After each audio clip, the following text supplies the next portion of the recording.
अपने पौधों को हरा भरा रखना किसे पसंद नहीं, लेकिन सवाल ये है कि क्या हमारा तरीका सही है? आज हम पानी देने के एक ऐसे स्मार्ट तरीके पे बात करेंगे जो न सिर्फ पौधों के लिए बल्कि हमारे प्लैनेट के लिए भी कमाल का है। ये नज़ारा तो कहीं ना कहीं सबने देखा ही होगा, है ना? स्प्रिंकलर चल रहा है और कीमती पानी सीधा सड़कों पर बह रहा है। देखिए, ये सिर्फ पानी की बर्बादी नहीं है, ये दरअसल पानी देने के बारे में हमारी एक पुरानी सोच का नतीजा है। तो असल में ये प्रॉब्लम है कितनी बड़ी? चलिए जरा इसे करीब से समझते हैं। जो पारंपरिक स्प्रिंकलर होते हैं वो क्या करते हैं, वो पानी को हवा में फेंकते हैं। अब होता क्या है कि पानी मिट्टी तक पहुंचे उससे पहले ही उसका एक बड़ा हिस्सा या तो गर्मी से भाप बन जाता है या फिर हवा के साथ उड़ जाता है, और जो बचता भी है वो अक्सर गलत जगह पर गिरता है, मतलब पौधों पर कम और आसपास ज्यादा। ये तरीका कुछ कुछ बाढ़ लाओ और सोखने दो जैसा है। मतलब हम जमीन की सतह पर ढेर सारा पानी डाल देते हैं और बस उम्मीद करते हैं कि भाई गुरुत्वाकर्षण यानी ग्रेविटी अपना काम करेगी और पानी को जड़ों तक ले जाएगी।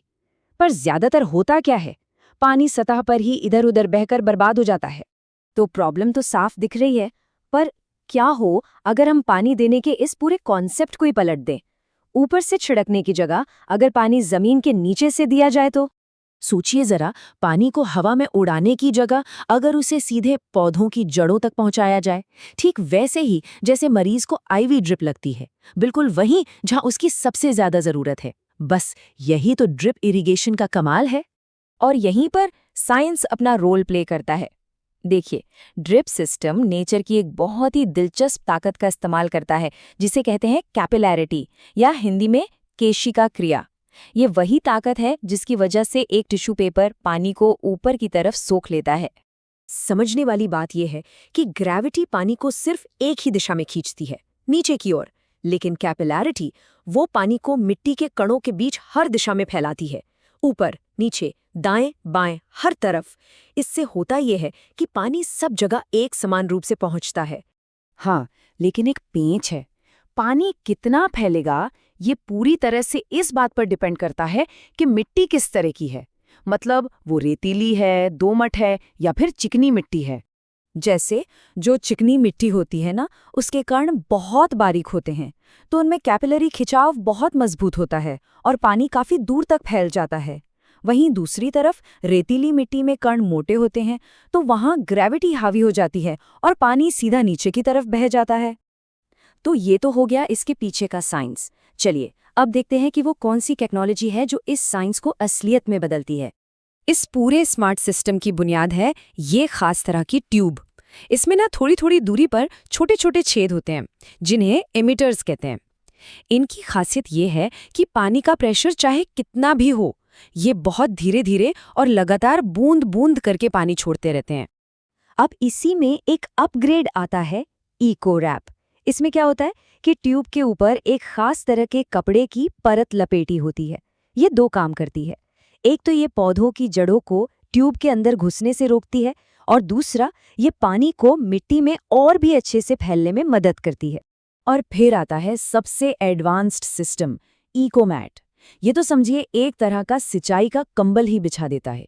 ये लॉन की घास या मुश्किल मिट्टी वाली जगहों के लिए परफेक्ट है, क्योंकि ये पक्का करता है कि लगभग 100% पानी हर जगह बराबर फैले। ठीक है, तो अब टेक्नोलॉजी तो समझ आ गई। चलिए अब कुछ ऐसी हैरान कर देने वाली जगहों को देखते हैं जहां इसका इस्तेमाल हो रहा है। जरा कल्पना कीजिए, ऊंची ऊंची इमारतों की दीवारों पर बने हुए बगीचे जिन्हें लिविंग वॉल्स कहते हैं, या छतों पर बने हरे भरे खूबसूरत गार्डन्स, और तो और जो प्रोफेशनल स्पोर्ट्स के मैदान होते हैं, ये सब कुछ इसी स्मार्ट टेक्नोलॉजी की वजह से मुमकिन हो पाया है। जैसे कि जो रूफटॉप गार्डन होते हैं, वहाँ की मिट्टी बहुत हल्की होती है और बहुत जल्दी सूख जाती है। अब वहाँ अगर नॉर्मल स्प्रिंकलर लगाएंगे तो पानी तो बस बह जाएगा, कोई फायदा नहीं होगा। लेकिन ड्रिप टेक्नोलॉजी पानी को बहुत धीरे धीरे रिलीज करती है। इससे मिट्टी को उसे सोखने का पूरा टाइम मिल जाता है, इससे पहले कि ग्रेविटी उसे नीचे खींच ले। तो ये सिर्फ एक अच्छी टेक्नोलॉजी नहीं है, ये पानी के भविष्य के लिए इतनी ज़रूरी क्यों है, आइए इस पर भी एक नज़र डालते हैं। देखिए, पानी को बचाना अब कोई ऑप्शन नहीं है, ये एक ज़रूरत बन गया है। और इसी वजह से कंस्ट्रक्शन और लैंडस्केपिंग यानी घर और बगीचे बनाने के तरीके बदल रहे हैं। नए नए नियम और स्टैंडर्ड्स बनाए जा रहे हैं। इसका एक उदाहरण है लीड, जो कि इमारतों के लिए एक ग्रीन रेटिंग सिस्टम है। ये सिस्टम उन बिल्डिंग्स को पॉइंट्स देता है जो पानी बचाने वाले सिंचाई सिस्टम का इस्तेमाल करती हैं, और इकोमैट जैसे सिस्टम नई इमारतों को ये ज़रूरी पॉइंट्स हासिल करने में मदद करते हैं। और ये बात सिर्फ लीड तक ही नहीं है, पूरी दुनिया में सस्टेनेबल डिज़ाइन यानी टिकाऊ डिज़ाइन में पानी का सही मैनेजमेंट एक टॉप प्रायोरिटी बनता जा रहा है। कैलिफोर्निया जैसी जगहों पर तो बाकायदा कानून बन गए हैं जो सड़कों या फुटपाथ पर पानी छिड़कने पर रोक लगाते हैं। अब ऐसे नियमों के चलते जमीन के नीचे वाली ड्रिप इरिगेशन ही अक्सर एकमात्र और सबसे सही सल्यूशन बनकर उभरती है। तो आखिर में बस ये सोचना है कि अगर हम एक आसमान छूती इमारत की दीवार को हरा भरा रख सकते हैं, तो बस थोड़ा सा स्मार्ट होकर पानी का इस्तेमाल करके अपने ही घर के बगीचों में क्या कुछ कमाल नहीं कर सकते।